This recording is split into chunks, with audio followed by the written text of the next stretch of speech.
Hello, my name is Fraser Simons. This is my channel, Springboard Thought. I'm going to do another recent reads, catching up to my current reads, which may never happen because I'm quite far behind now because of the bottleneck of Booker content, Booker Prize content, but that's fine. It's actually doing wonders for my anxiety, having a little bit of a backlog that I can catch up to and put into the feed. So, not the worst, but if you're on my Goodreads, you'll notice that these things are a little ways away from what I'm reading currently. The first book I want to talk about is The Tiger Flu by Larissa Lai. L-A-I. I'm pretty sure it's Lai. And she is a Canadian. She's actually faculty at the University of Calgary, which is the closest university to me in my small town, Alberta, Canada. And she is doing phenomenal work, I think, in science fiction. Her previous books that I've consumed have all been cyberpunk, but post-cyberpunk works, so critical academic reactions to what we saw in the cyberpunk upswing, trend, motifs, and tropes that came from that derivative of science fiction. And her stuff usually has a lot of like off-kilter or similar tropes that are turned on its head. Some of the biggest problems with cyberpunk is that it often sort of made poverty tourism and marginalized people as sort of like kinky, tropey, co-opting sort of mechanics for the stratification of class, and her novels obviously don't do that. So all of her works that I've consumed so far have been phenomenal, and this is no different. It does, however, I know there's people out there that consume science fiction and don't like it when there's a lot of jargon and jiggering, I guess, of language or insertion of new terms in future works in order to discombobulate and do world building and stuff like that. This book will probably not be for you then, because it does that quite a bit. It's a strange world. It's what I would term as biopunk, meaning all of the people that are reacting to the oppression that they're feeling, they're generally in poverty. There's like the wage gap is far and far away. It's gone. And they are basically just trying to generally survive in this world. It seems like it might be connected to Saltfish Girl, but I haven't consumed that in like 6 years or something. However, one of the cities was Saltfish City.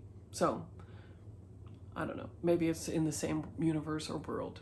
There are people that are starfish that essentially are bioengineered people who grow organs and can heal, and then there are donors, basically clones of those people who they have failing organs as pandemics and other old age and failing and wear and tear and stuff like that occur to them. The starfish people are kind of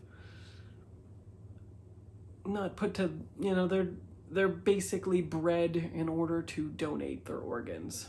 One particular character in this book is one of those characters, and another person is seeking out a starfish clone who is one of the main protagonists. And then within the mix, there is a shadowy faction of male, very powerful, very cloak and daggery, I guess you could say, people who kidnap both of them as they intersect on their quest, and things sort of spiral out from there. There's lots of jargon, there's lots of strange terms. I think most of it is pretty intuitive as to what it means, but it does its primary world building from differentiating the world that we know from this futuristic bio alternate world, basically, is how you could think of it. And it is really great at examining all the things that cyberpunk does. It's sort of labeled as a thriller, as an intelligent speculative work, which is the niche that she occupies and it always centers marginalized, usually Asian perspectives, which this one does as well. It was an unequivocal 5 stars for me. It's very hard to discuss because the world is so different. It's very convoluted in its plot, I think. You have to really hold on and kind of reckon with what you are reading, because it always goes to pretty dark places. There is a lot of assumptions built into the classes, you can tell. Like, people are bred to be organ donors, so if that's the kind of dark / dystopia that you're not into, I would definitely avoid it, because it leans into that perspective quite heavily. But yeah, I thought it was absolutely phenomenal, and I'm very much looking forward to her next book, which I can't remember the title of, next month, but I have the arc for. Next, I read Unfollow, a memoir of loving and leaving the Westboro Baptist Church by Megan Phelps-Roper, narrated by the author.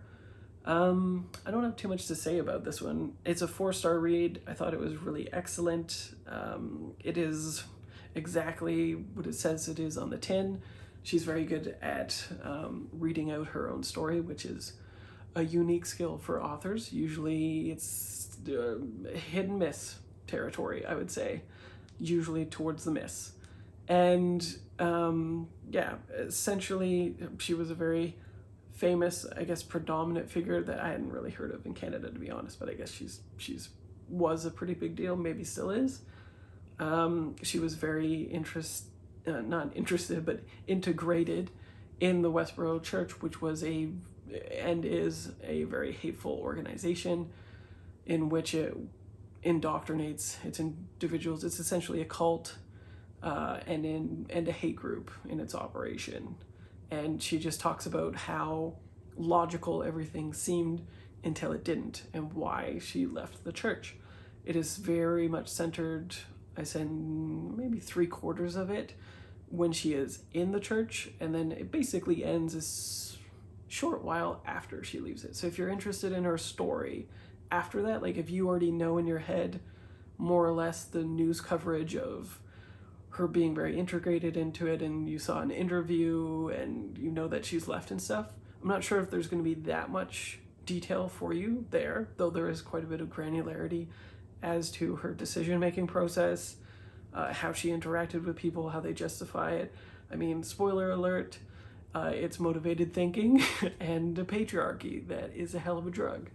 But yeah, I think it is very good, and good in terms of putting out content that I think might even disrupt the Westboro Church as well, because she talks about some of her family members that are still integrated in that, and if they were to find her memoir and read it, for instance, I think that itself is a work of goodness, you know?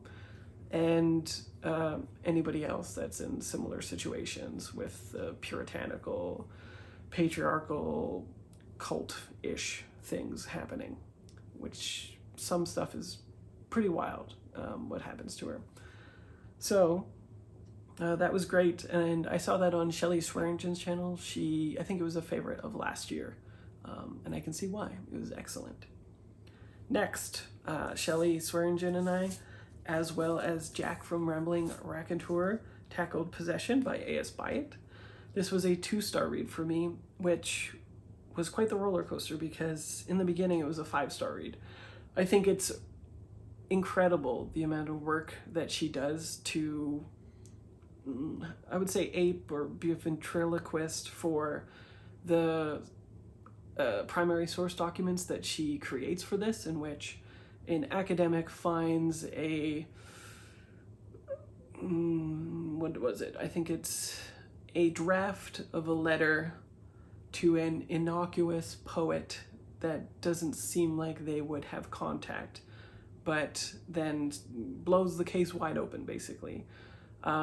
He meets the historian that is, I don't know, the most academically minded and easiest, most knowledgeable, closest person to talk to about the poet in question.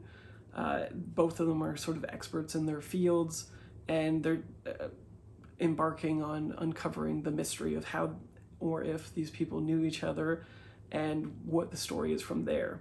And then there is the actual story of the meta component of the mystery as well, within the primary source documents that you're consuming, that they are ostensibly consuming as well.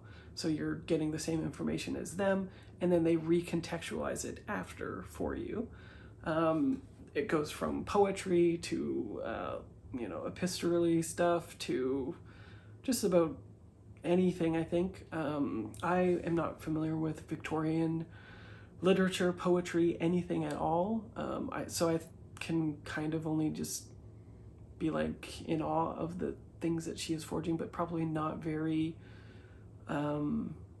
able to critically analyze it or engage with it in a really meaningful way, except for this is really pretty, or this probably means this.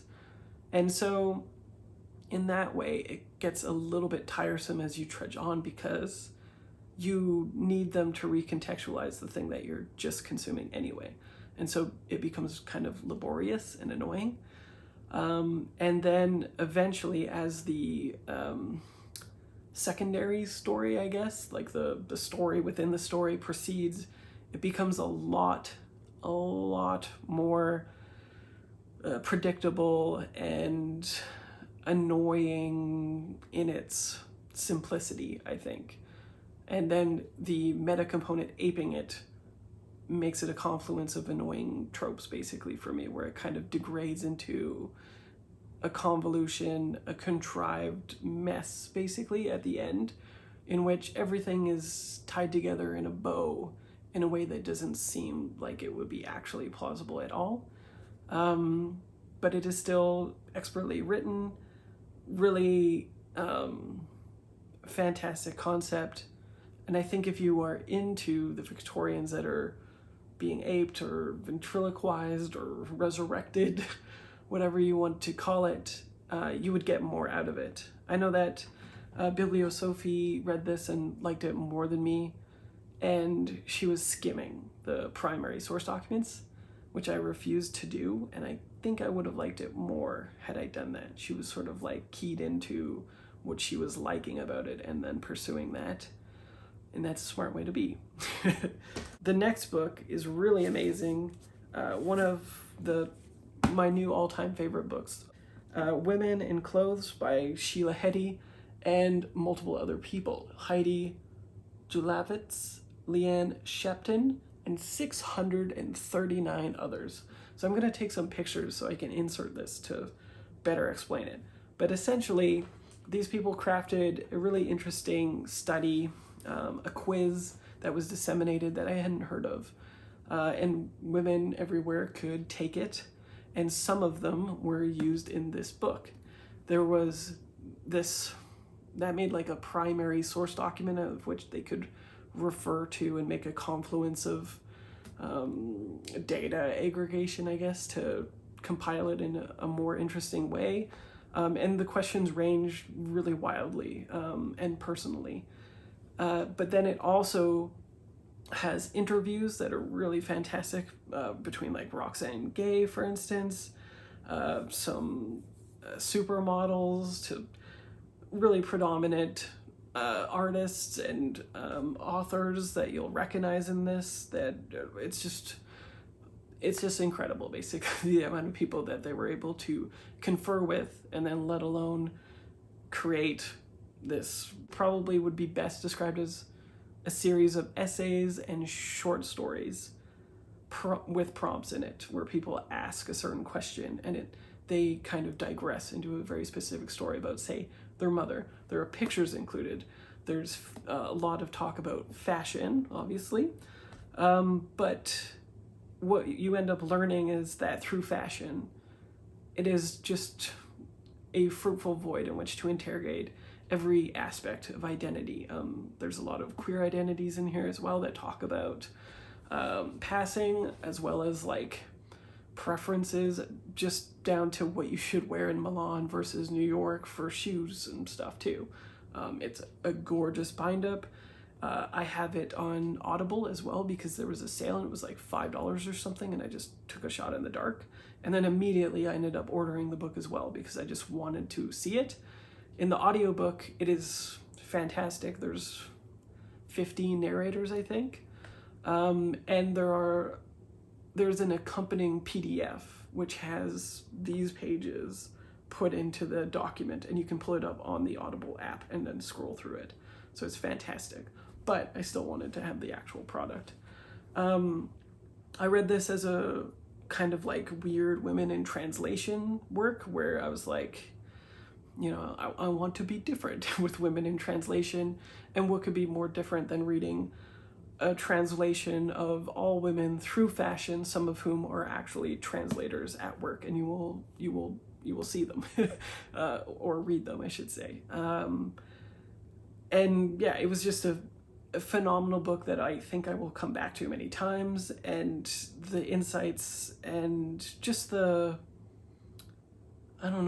camaraderie and the interesting tangents that get put on from just the most innocuous questions about things that shouldn't probably be that personal, but end up being so, maybe just because of the framing and because of who is asking whom, where they're located, like if it's a Zoom call or whatever, or if they're meeting at a cafe and recording it, transcribing it, and then putting it in here.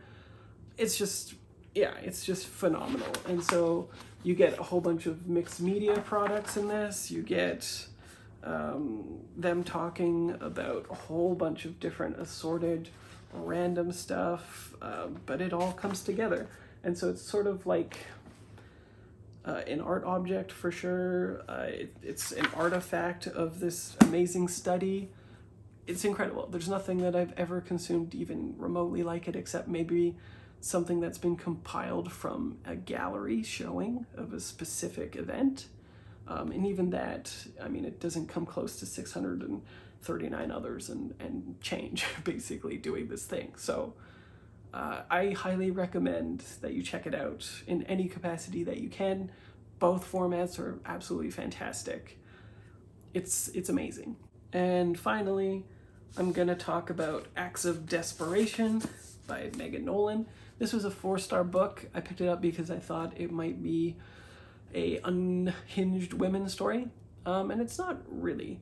It's more about a really toxic relationship in which this woman is essentially gaslit by a completely useless prick who is much older than her, and she allows a parasocial bond in which she pours her entirety of herself into this person who doesn't really appreciate her, and then wields the power dynamic in a very abusive way. But she doesn't see that because she's so isolated, she's gaslit and abused, and she's been in the relationship for a fairly long time, I want to say a year or two, but it takes him not long at all to get his hooks into her, and so it showcases that he's done this before and he's very good at it.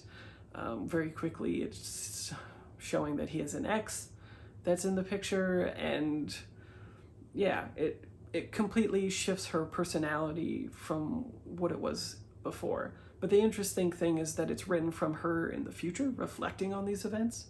And so there's always a sort of reflective, mysterious, omnipresent kind of component to it, in which you're not sure exactly where it's leading because it's quite dark.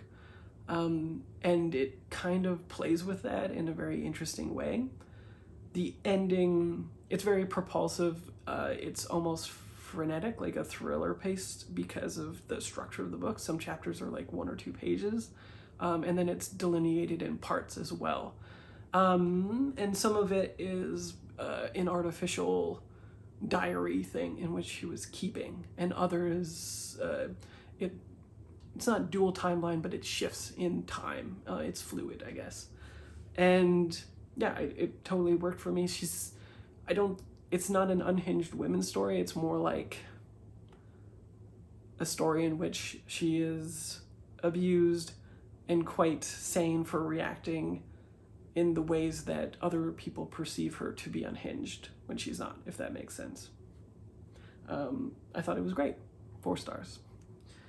And that's the recent reads for this week, or this time anyway. There'll be another one this week, hopefully, as long as I'm scheduling these out properly, on Thursday as well as today, which should be Monday. As always, I look forward to your comments below. Talk to me about whatever you like, and I will see you next video.